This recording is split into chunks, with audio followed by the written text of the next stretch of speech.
started in the 1840s. I think the building was erected somewhere around 1848, which I think we will be celebrating 175 years next year, right, Bill? So we'll be getting some word out about that. I want to thank, personally before I start, I want to thank Reverend Jonathan Brown. He was one of your pastors here not too long ago. Jonathan dug a lot of things out of the archives up at Church Center for us to use here today. Also, some of the material, I don't know how many of you have it, it's a book called The History of Salisbury Township, printed in 2002. And they had a beautiful write-up in there about the Pequea EC Church. So some of that comes from there as well. Well, I was under the pastorate of Reverend B.D. Albright, a descendant of Jacob Albright, that the groundwork for the Mount Airy Church to foster a satellite church began. It was in the winter of 1871-72 that a revival occurred at the Mount Airy Church. The religious fervor stirred the whole mountainside, even filtering down into the valley to the south. Many souls were being born again, and the power of the risen Christ was felt in many homes. It was during this revival in February 1872 that George P. Coffroth was saved, a name destined to become one of great importance in the founding of this congregation. By action of the annual conference of 1873, the boundaries for the Chester Circuit were changed, and the area around Mount Airy became the Conestoga Circuit and remained that until 1912. Reverend J.B. Metzger was appointed as pastor of the newly formed circuit, which included Terry Hill, not the Terry Hill that you see in Terry Hill today. The Terry Hill that was back then is now known as Mount Coleman. Many of you may have not realized that. Bridgeville Church was also a member of that circuit over on 322. Mount Airy Church on the south side of the mountain, and this was known as the Millwood Class. Just a few tenths of a mile, and I thought it was this way until I realized it was this way, the old church school building on the corner of 897 and Old Philadelphia Pike. And that's where the Sunday school classes first met, under the Millwood class. No church was ever erected down there, but services were conducted every 2 weeks at what they called it then, it was a Millwood School, with the permission of the school board. The Pequea Church was established by members of the class at Millwood and Mount Airy. Some of the organization's people were Reverend Jonathan Kurtz, the same local preacher had helped to organize the Mount Airy Church in 1848. Others were George F. Cothroth, Reuben Martin, Albert V. Hurst, Jeremiah Porter, and Jacob Davidson, all from the Mount Airy Church, Samuel Stillwell, David Dowtrick, and Samuel Wasson were from the Millwood class. This organization took place in 1874, and it was shortly thereafter that the Millwood class ended its existence and joined here at the Pequea Church. In 1877, a young man by the name of George D. Swigert from this congregation was received into the itinerancy of the Evangelical Association Church, which was formerly the Evangelical Congregational Church. He was stationed on the Conestoga Circuit, and it was during his pastorate that the Pequea Church was built. The site was chosen about a half-mile west of Whitehorse, which is our present location today, part of the farm of John E. Kurtz. Does anybody know the price? $300, which at that time was a large amount. Work began at once, and the men interested in the project donated their time and hand digging for the foundation.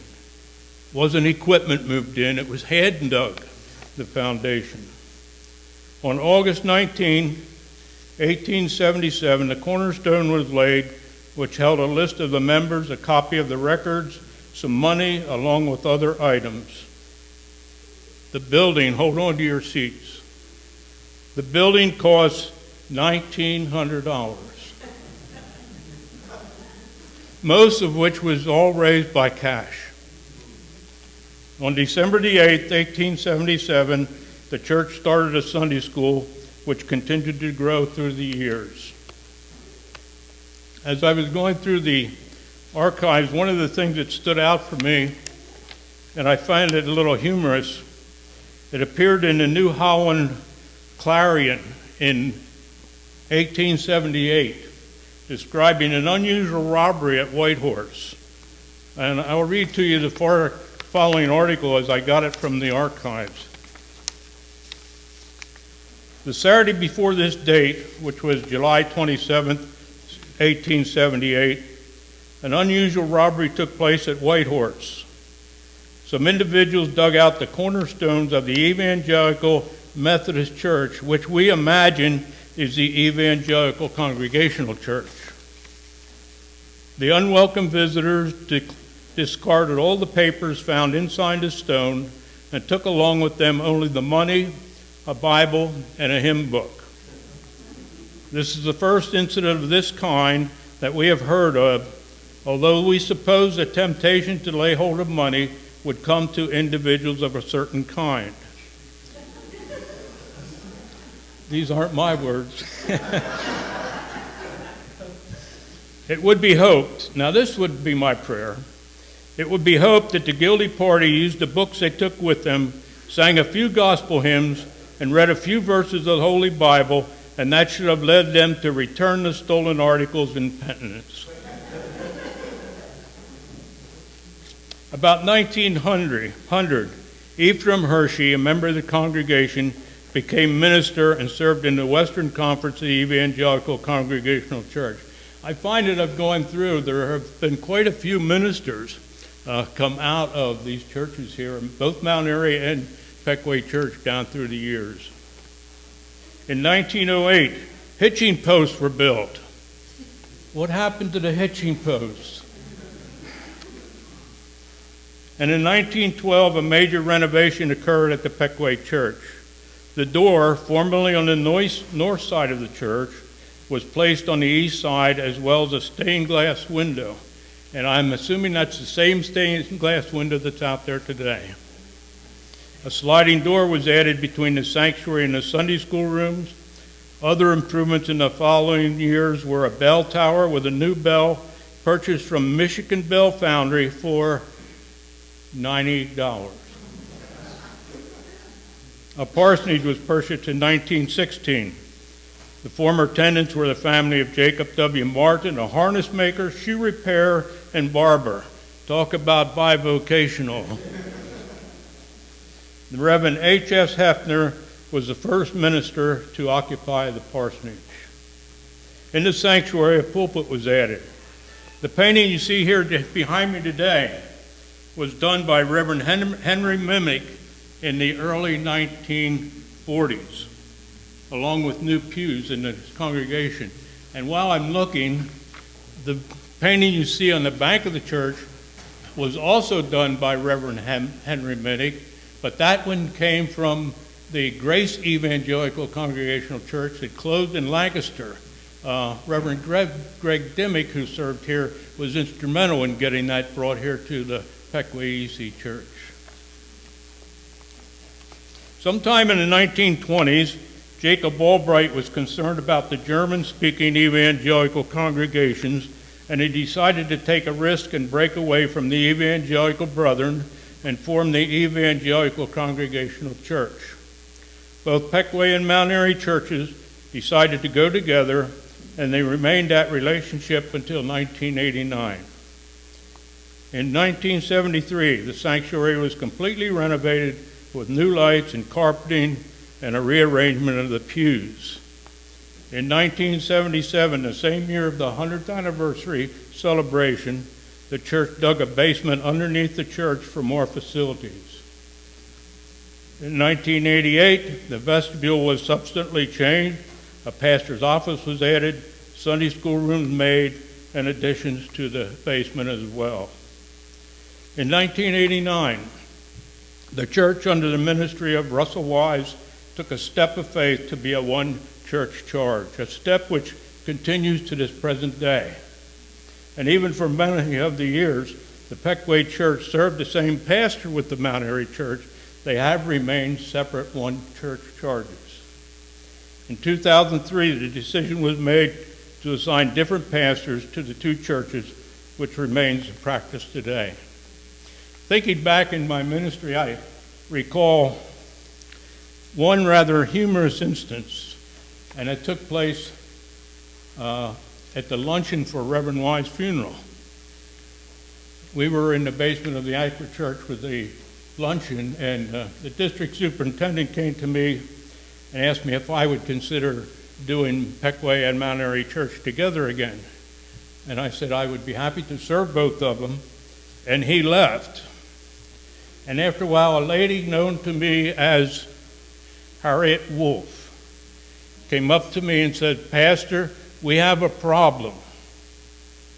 And I'm thinking, uh-oh, what already? She said, "Reverend Wise was supposed to marry my daughter in a couple weeks." And I said to her, "You do have a problem because I'm already married." She turned to someone and said, "And we want this guy for our pastor?"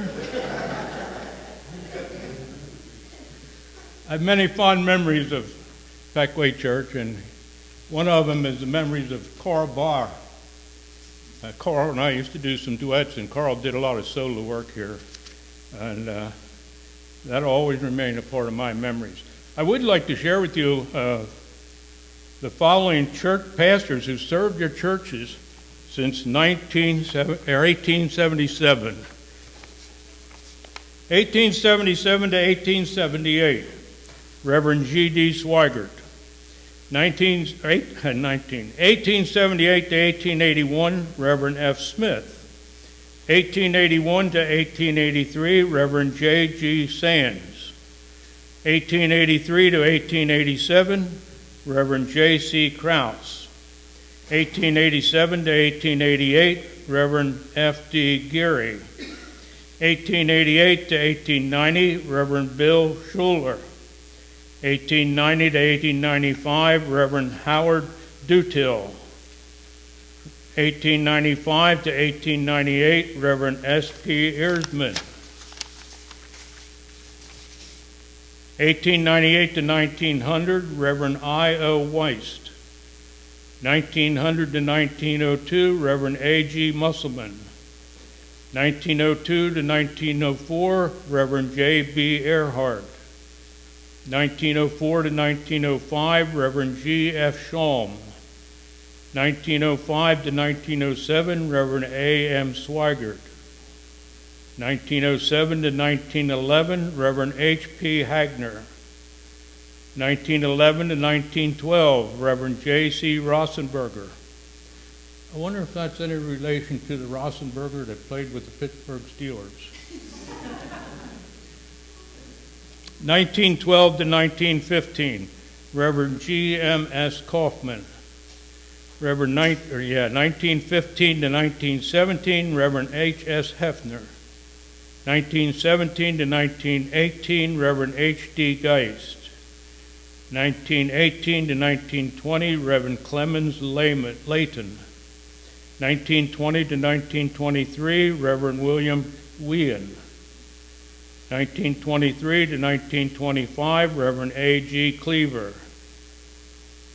1995 to 1927, Reverend H.S. Moore.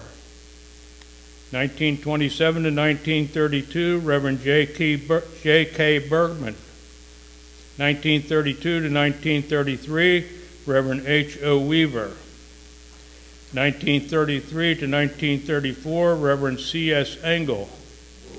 1934 to 1936, Reverend H.A. Firing.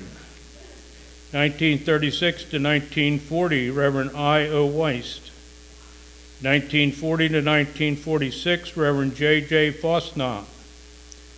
1946 to 1947, Reverend R.H. Wise. 1947 to 1952, Reverend J.K. Bergman. 1952 to 1953, Reverend Q.W. Deck. 1953 to 1964, Reverend Melvin H. Starr, thank you. 1964 to 1967, Reverend Harold Horn. 1967 to 1971, Reverend Dale Kinsey. 1971 to 1973, Reverend J. Herman Fissler. 1973 to 1976, Reverend William McElroy Jr. 1976 to 1978, Reverend Harry C. Green. 1978 to 1985, Reverend Lonnie Sellers. 1985 to 1990, Reverend R.H. Wise. 1990 to 97, myself, Reverend James Gryle. 1997 to 1998, Reverend Alan Hipkiss. 1998 to 1999, Reverend Steve Pence. 1999 to 2000, Reverend Melvin H. Starr.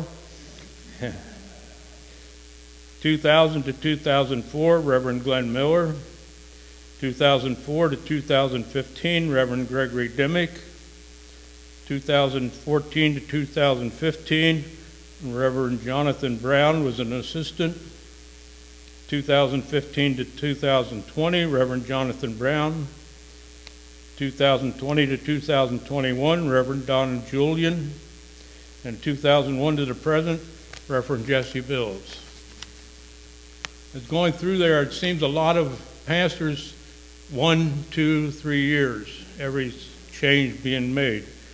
Reverend Starr was here the longest with 12 years, and Greg Dimmick was next with 11 years. So that's the history up to date today.